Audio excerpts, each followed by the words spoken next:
Seja bem-vinda, seja bem-vindo ao nosso programa Contra Capa, que é esse encontro semanal em que a gente traz aqui escritoras e escritores mineiros ou que tem um vínculo com Minas Gerais para poder falar sobre a sua vida, sobre a sua arte, sobre a sua literatura e curiosidades que a gente tem que saber.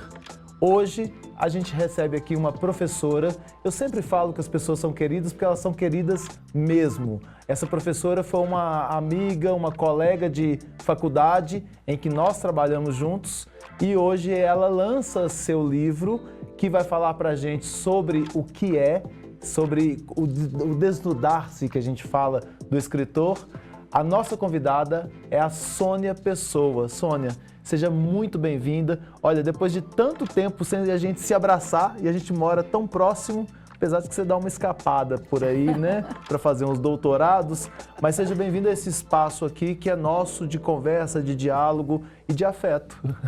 Prazer, tio Flávio, estar aqui com você, com as pessoas que nos assistem e para a gente exatamente dialogar, não é? Tantos anos sem nos encontrarmos, sem trocarmos esses abraços calorosos, né? E tem coisa mais preciosa na vida do que isso? É uma delícia. É bom demais. A gente conversa por redes sociais, mas eu tenho um carinho muito grande pela Sônia.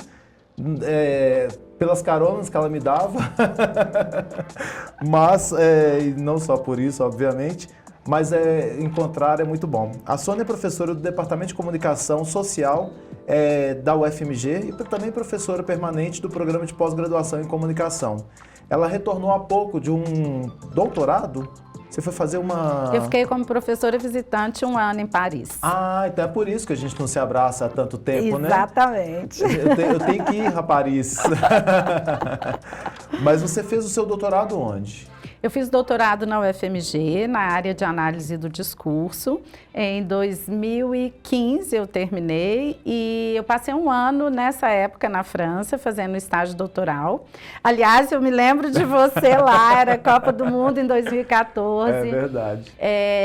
E essa é a segunda oportunidade que eu faço um aperfeiçoamento dos estudos lá na França, sempre tentando fazer esse diálogo, né? Brasil-França, pensar perspectivas decoloniais, valorizar as pessoas pesquisadoras e professoras que atuam aqui no Brasil também. Você tem uma boa entrada lá, eu vejo que você participa de muitos eventos, né? A gente trabalha muito, né, tio Flávio, na universidade pública, assim, são muitos eventos científicos, palestras, conferências, trabalhos publicados em revistas, enfim, é uma atuação bem ativa, né? Pena que a sociedade não conheça a fundo, mas a gente tenta divulgar exatamente por isso. Exatamente. Você tem a participação aí na organização de mais de 16 livros científicos. Esse é seu primeiro livro não científico ou não?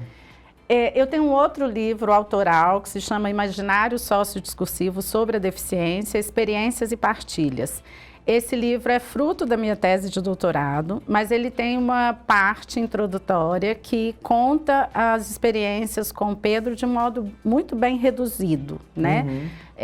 O Pedro, meu filho, que nasceu com hidrocefalia, ele viveu 9 anos e meio e, infelizmente, partiu para outra dimensão, como eu gosto de dizer, há 9 anos. E por que eu trouxe um pouco dessa experiência ali? Porque o livro foi lançado em 2018, ele já havia morrido, mas havia ali toda uma pesquisa sobre discurso, sobre pessoas com deficiência, os imaginários, os preconceitos. Então, é um pouco dos dois. Mas um livro autoral que foi categorizado como literatura. Tio Flávio não pretendia escrever literatura, mas as bibliotecárias que leram e o editor também entenderam que é literatura. E aí a gente vem então com esse segundo livro, você vem com esse segundo livro. Esse segundo livro foi como eu falei aqui no início, foi um desnudar-se mesmo, né? Porque aqui você coloca o seu coração, né? Você coloca a sua história, a história com o Pedro, que é uma história de muito amor, né? A gente acompanhava você postando e ainda acompanha, e eu acho isso interessantíssimo, você colocando as fotos dele, porque ele para você é presente, né? Para você ele vive, de alguma forma ele está vivo em você e para você. E aí você traz esse livro, que é justamente este aqui, né? Que tem a foto dele muito bonitinha, essa caricatura aqui, mas tem uma foto aqui dele também no final. E você falou que tem várias fotos, né? Sim, esse livro eu penso que eu coloco o meu corpo, assim, pensando o corpo como um todo, né? É o corpo de uma mulher, mãe, filha, professora, pesquisadora, porque na universidade eu tenho trabalhado a importância de valorizarmos as experiências das pessoas como conhecimento, como saberes. E o conhecimento e o saber que nós vamos constituindo ao longo da vida, tudo isso é muito importante porque se num primeiro momento pode parecer que é uma experiência individual minha, essa experiência se conecta em vários pontos e vários aspectos com experiências de muitas outras pessoas, de muitas outras mulheres, de mães cujos filhos morreram. Há episódios também em que eu conto sobre os cuidados com o meu pai. 2 anos depois da morte do meu filho, meu pai foi diagnosticado com um câncer, com metástase. Há episódios em que eu resgato as aventuras do Pedro, né? O Pedro era uma criança muito levada, muito sapeca, serelepe e, ao mesmo tempo, muito sábia, né?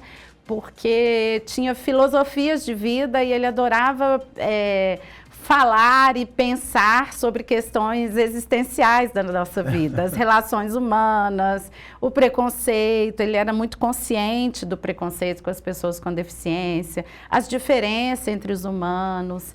Então, quando eu consigo escrever esse livro, é como se eu fosse materializando esses fragmentos da minha experiência, mas a minha experiência, ela está sempre em tensão e em harmonia com a experiência de muitas pessoas. São muitas vidas atreladas ali, né?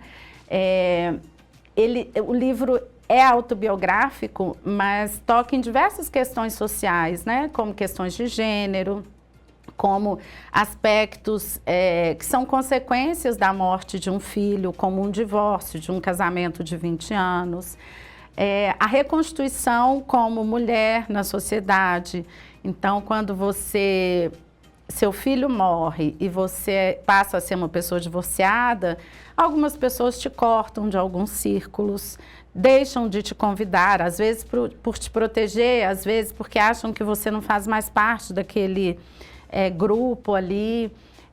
O recomeçar por meio de um novo emprego, que foi muito coincidente, né? Eu tomei posse na universidade pública e exatamente 1 mês depois o Pedro morreu. Então, novas relações, depois a abertura para novos amores. Então, é um misto assim, de fragmentos que podem acontecer com todas as pessoas, não todos eles, mas muitos deles. E também sem julgar e sem nomear pessoas, mas pensando especificamente na experiência, como é que isso vai constituindo a gente, vai nos colocando na vida para a gente recontar histórias que vivemos e contar de modos diferentes histórias que nós podemos construir. Olha, você falou aí, eu fui ontem numa conversa que eu tive com um amigo que tem deficiência. Ele falou, ele é uma pessoa com deficiência. Ele falou comigo que todo mundo me olha, fala que eu sou, que a gente tem mania de colocar como herói a pessoa com deficiência, né? Todo mundo fala que eu sou uma pessoa resiliente, não sei o que lá mais, mas na hora de algumas coisas todos esquecem de mim. E aí eu fiquei muito chocado com essa fala, porque é justamente isso que você falou aí, olha, após a morte de um filho, ou de um divórcio, ou de alguma perda, as pessoas começam por proteção, como você disse, ou por outros motivos mais, a excluir, né? Não sei também se fazem por mal, se fazem por bem, não nos cabe também aqui agora, mas como que a gente pode refletir sobre essas questões todas, ainda mais sendo mulher?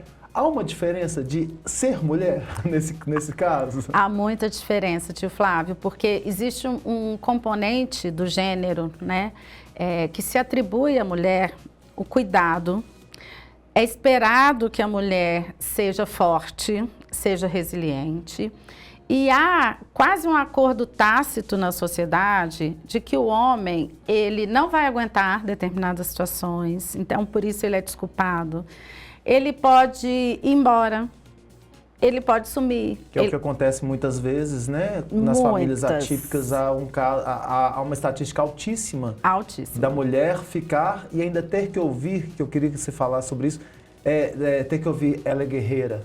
É isso. Eu luto todos os dias contra os estereótipos. Faz parte do meu trabalho como pesquisadora e professora, mas principalmente faz parte da minha vida, né? Quando o Pedro estava vivo, era atribuído a mim um papel de guerreira, de fortaleza, de uma mãe que luta pelos direitos do filho. Eu lutava e luto ainda hoje por pessoas com deficiência e direitos humanos. Mas é esperado um determinado tipo de papel, e o livro até traz alguns textos assim, o dia em que perdi a compostura, na UTI, na escola. Por quê? É esperado que você desempenhe um papel com muita elegância, com muita classe, enquanto vários problemas estão ali te afligindo, estão prejudicando seu filho, estão o colocando socialmente em determinadas situações. E quando o filho morre, é isso, né? Se o homem é autorizado, entre aspas, pela sociedade a ter um comportamento em que ele pode sumir e reconstruir outra família e abandonar a anterior, na morte é a mesma coisa, né? Então, e durante muitos anos, né? Já são 9 anos da morte do Pedro, eu me debatia com questões que as mulheres se debatem, né? Nossa, mas eu não merecia ser cuidada? Nossa, mas eu não estava aqui na situação X, Y, Z. Quando nós nos relacionamos, nós não fazemos o bem ou cuidamos das pessoas esperando uma fatura de reembolso. Não é assim que a vida funciona.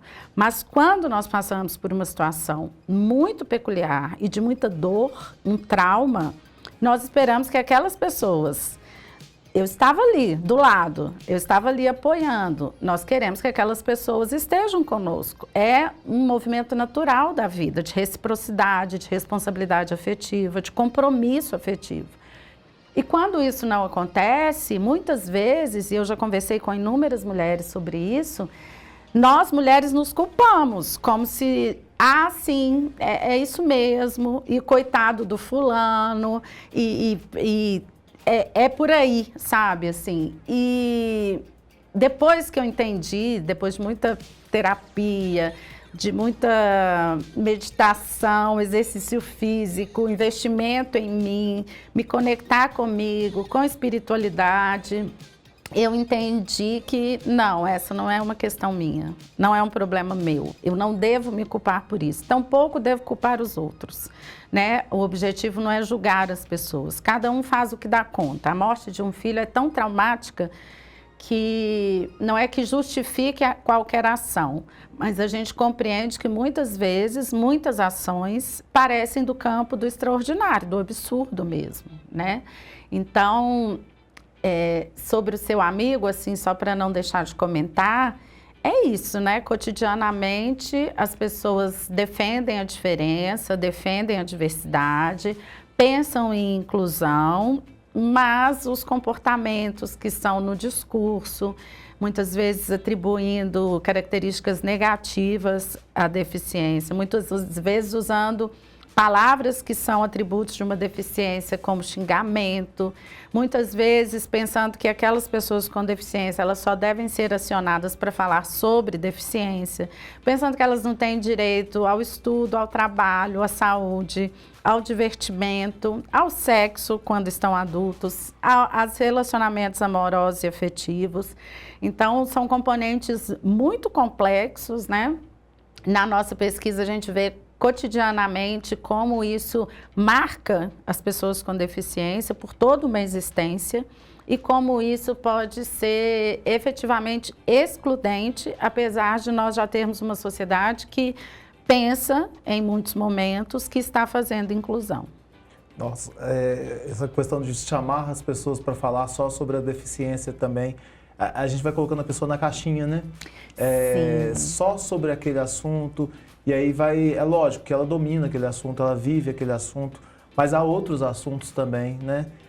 Isso é um exercício mesmo, porque a nossa cultura, não devemos culpar só a cultura, a gente tem que culpar, ou encontrar em nós mesmos algumas saídas, algumas possibilidades, mas a gente vem de uma cultura em que a gente está acostumado a fazer as coisas sem perceber que elas não cabem mais, né? Eu acho que a gente está vivendo um momento social, assim, nos últimos anos, talvez principalmente na última década, em que cotidianamente nós precisamos rever os nossos comportamentos.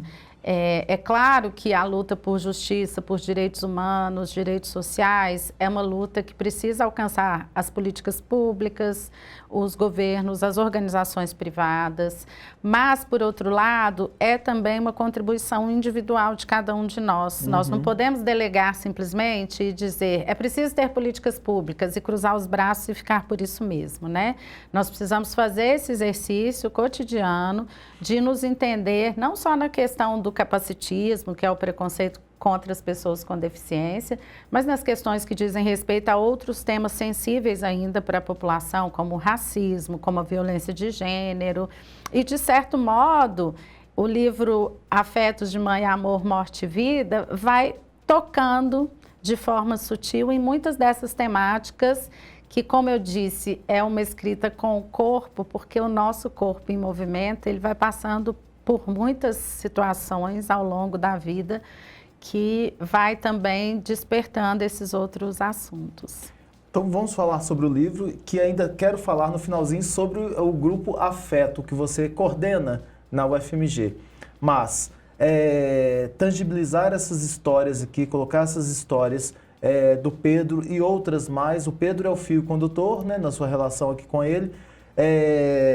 Como foi uma mãe que, obviamente, a mãe quando perde um filho, ela vive um luto a vida toda, provavelmente, né? Porque é uma dor muito grande que não se ocupa com outra coisa, né?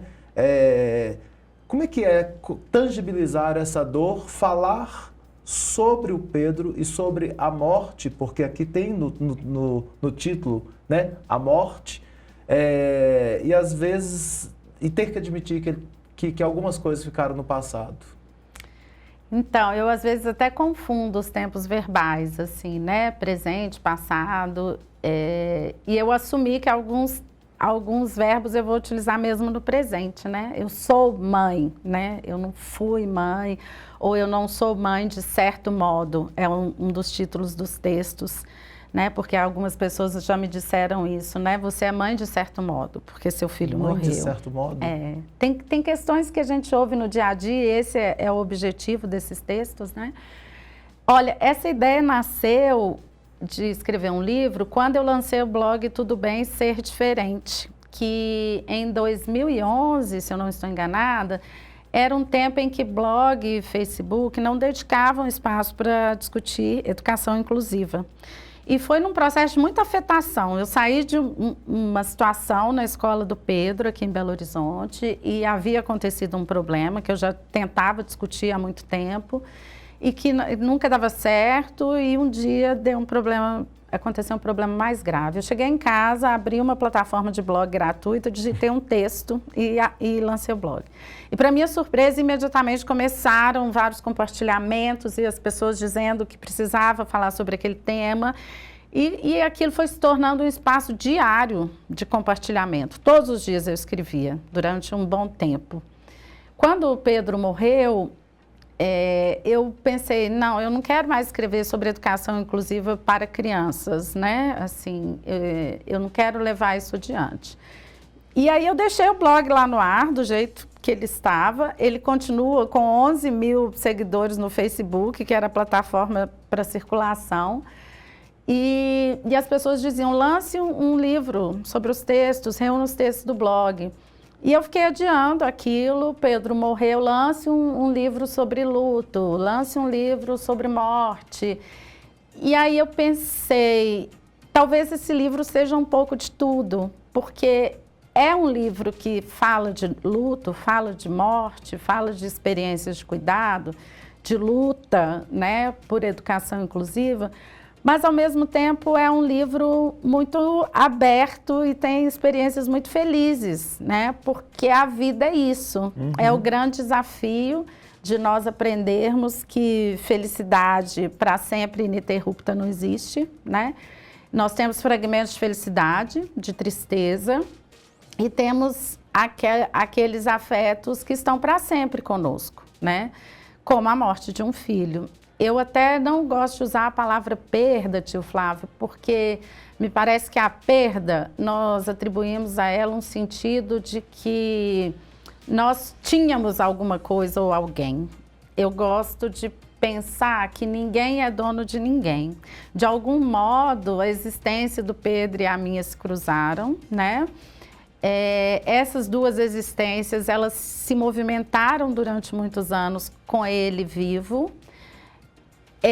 Me inspiraram a fazer muitas coisas, a mudar efetivamente a minha vida, né? E após a sua morte, essa presença e essa dubiedade, né, da presença que é ausente, da ausência que é presente, isso tudo continua de modo muito intenso, né? Para mim, o Pedro está o tempo inteiro me inspirando, assim, e está o tempo inteiro nesse rememorar, né, do que já aconteceu, me trazendo lições, questões, né? E o luto é isso. Eu digo que a vida me roubou o luto, né? Você enfrentar a morte de um filho sem família na mesma cidade. Você estava em Paris, né? Não, eu estava aqui. Ah, você estava aqui? Eu estava aqui, mas eu não tenho familiares em Belo Horizonte. Minha família toda mora fora, né? Então, enfrentar sem família na mesma cidade, passar por um divórcio de 20 anos, de um casamento que eu respeito bastante, começar um emprego novo, conviver com as consequências de um estresse pós-traumático, né? Lapsos de memória. Eu esqueci todo o francês que eu havia aprendido e ele só foi retornar muito recentemente. Lapsos de olhar para as pessoas e saber que você conhece, mas não se lembrar o nome, de onde. E vem uma culpa disso? Eu não tinha culpa, mas eu tive durante muito tempo um terror, assim, e eu falo disso no livro, um terror principalmente de esquecer as experiências que eu vivi com Pedro. E até hoje eu tenho um pânico de talvez esquecer o tom de voz dele, porque era uma marca muito forte, assim, né? Uma voz grossa, um menino baixinho, gorduchinho, bochechudo, mas uma voz grossa, firme, forte, que tinha um tom doce, mas ao mesmo tempo muito grave. Então, a sensação que eu tinha era de pânico, de medo. Então, eu passei muitos dias assistindo os vídeos que tinha, porque eu também, com essas mudanças de casa, de hábitos, de computadores, com esses lapsos de memória, eu perdi muita coisa, né? Muitos registros. Então, me dava essa ansiedade, assim, de pensar, meu Deus, se eu perder as referências das minhas experiências com Pedro, né? Então, o livro é uma homenagem pelos 18 anos que ele faria em 2024. É um reencontro comigo a partir dessas experiências, mas também de muitas outras vivências, assim, né? Eventualmente eu lembro uma experiência que eu tive em outro lugar, um caso de infância, né? Que eu digo assim, como era possível se alimentar tantas bocas? É um dos textos também lá do livro. E sobretudo, eu penso que um modo de desmistificar essa ideia de superação que as pessoas fazem, né? Das mães cujos filhos morreram. Também tocar em muitas questões de preconceito contra uma mulher que é divorciada, que vive numa sociedade mineira que ainda é muito tradicional, que ainda é muito permeada por famílias. E esse entrelugar, essa fronteira em que a gente fica muitas vezes, mas ao mesmo tempo um modo de me colocar nesse mundo, assim, né? De dizer, eu passei por isso, talvez alguém possa ter passado por um pouco de tudo isso que eu conto, né? Eu acho que vai muito, conversa muito com muitas dores de muita gente, mesmo que não sejam dores similares, não existe dor similar, né? Sim. Mas que a perda de um filho, por exemplo, uma mulher não perdeu um filho, mas vê um texto seu, vê um relato seu e ela se identifica porque ela é mulher, porque ela está nesse espaço também, né? De alguma forma. Então, acho que são conversas necessárias, porque muitas das vezes a gente se cala diante de assuntos, porque talvez doa, né, falar. Foi sofrido escrever? Alguns textos eu chorei muito, assim. Não era exatamente de tristeza, mas é de uma lembrança, assim, que às vezes você fala assim, uau, eu vivi isso, quando são experiências muito boas, e eu não vou viver nunca mais, assim. E eu entrei aqui hoje dizendo que eu já consigo falar sobre isso sem me emocionar, já estou me emocionando, né? Que eu acho que até é normal, né? Uma vez eu dei entrevista para o Renato Franco, que é da Rede Minas, e ele me fez uma pergunta e eu me emocionei com a pergunta. E aí eu falei com ele assim, você me desculpa porque eu estou me emocionando. Ele falou, mas somos nós, humanos, sensíveis. E eu acho importante também que a gente não contenha as emoções, né? Porque em muitas situações sociais é isso, né? A gente tem papéis a desempenhar. Vai taponando, né? Isso. E, assim, todos os dias, tio Flávio, eu recebo muitas mensagens de mães, de crianças ou de jovens com deficiência. Recebo mensagens de pessoas que estão passando por um momento difícil porque o pai morreu, ou o marido, ou o filho. Essas pessoas, elas vão me encontrando aí pelas redes, e eu penso que os encontros, eles sempre potencializam, assim, né, muitas questões em nós. E na maioria das vezes essas pessoas me pedem conselhos, assim, e eu sempre digo que não existe uma receita. O luto, ele é processual, ele é social, apesar de parecer que é individual. Ele é também uma construção ou uma reconstrução da pulsão de vida que a gente tem dentro da gente, né? Como a gente quer ocupar esse mundo e como a gente quer viver, assim, esse mundo. Uma das perguntas que mais me fazem e que está lá no livro é como você chegou até aqui? Uma outra que sempre me fazem, como você sobreviveu? Eu estava em Brasília fazendo uma conferência há uns 15 dias e um rapaz no final levantou a mão e me fez a seguinte pergunta: professora, como você sobreviveu? Eu conheço 3 mulheres cujos filhos morreram e a vida delas parou. Elas morreram praticamente também, Elas morreram né? em vida. Eu conheço várias também. Elas morreram em vida. E já me disseram assim, eu conheço várias mulheres e nenhuma delas teria sido capaz de ressignificar a vida. Eu penso sempre como o Pedro me via e como eu entendo que ele gostaria de me ver, né? O Pedro foi uma criança que adorava viver, adorava passear, adorava sair, adorava conviver, adorava sorrir, né? E se eu caio, e é normal que a gente passe por dias em que a gente precisa ter muita energia para se levantar da cama, muita energia para convivência social, porque isso demanda, né, a tal da bateria social que tanto se fala hoje. É preciso muita energia para se autocuidar, muita, muita. Você é capaz de cuidar de muitas pessoas, mas para você se cuidar é preciso um esforço enorme, né? E ao mesmo tempo é preciso aprender a ficar consigo, né, para dar conta de tudo isso, assim. Então não existe fórmula, não existe tempo. Eu digo sempre assim, né, quando eu penso assim no corpo e quando eu fiz a escrita, né, eu chorei, eu sorri, eu me emocionei. Eu já li 3 vezes. O dia que chegou na minha casa, assim, era para chegar no final da semana, de repente, 6 horas da tarde, um senhor me aparece e fala, seus livros estão aqui, tem um carregamento de livros. Eu, uau, mas já não estou preparada. Aí comecei a ficar emocionada. Ele falou, mas a senhora nunca escreveu um livro? 16. Eu falei, nossa, eu já escrevi vários, mas esse é o principal da minha vida, assim.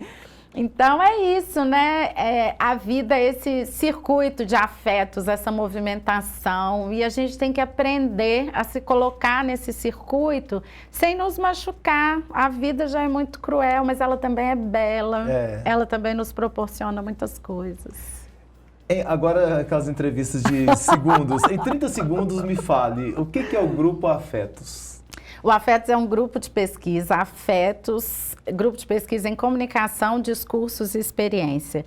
Um grupo de pesquisa que trabalha principalmente sobre os discursos sociais que circulam, sobre preconceitos, sobre representação de pessoas em situação de vulnerabilidades, sobre temáticas sensíveis como essas que eu citei aqui, racismo, capacitismo, violência de gênero. Ele está situado no Departamento de Comunicação da UFMG, tem o Instagram, @Grupo Afetos, então nossas atividades podem ser conhecidas lá. E nós realizamos atividades de pesquisa, de ensino e de extensão na graduação e na pós-graduação. E para te encontrar, para poder saber sobre o livro ou falar sobre algumas outras coisas mais, como fazer? Quem tiver interesse em encomendar o livro pode enviar um e-mail para soniacaudaspesoa@gmail.com. Então é o meu nome completo, soniacaudaspesoa@gmail.com. E o meu Instagram é @SoniaPessoa. Vai ser um prazer. Ok.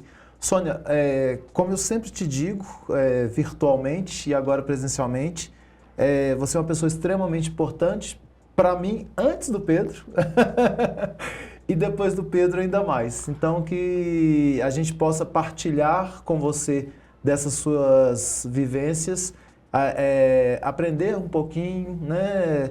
E fazer aquilo que você falou aqui agora, nos cuidar, nos autocuidar com aquilo que a gente assiste, com aquilo que a gente ouve, a gente vai aprendendo um pouquinho esses autocuidados, né? Obrigado por ter vindo, obrigado por ter aceitado e espero que muita gente tenha acesso a esse livro para poder ampliar um pouquinho os seus afetos. Eu que agradeço muitíssimo. Tio Flávio é uma pessoa muito querida. É uma pessoa que faz um trabalho super importante e que nos permite, né, conversar, dialogar, sempre com muita sensibilidade, sempre com muito afeto e, ao mesmo tempo, sempre com muito respeito, né? Isso é muito importante. Então, esse momento aqui para nós é muito, muito especial. Obrigada mesmo. Estamos em casa. Pessoal, nos encontramos num próximo episódio. Até lá!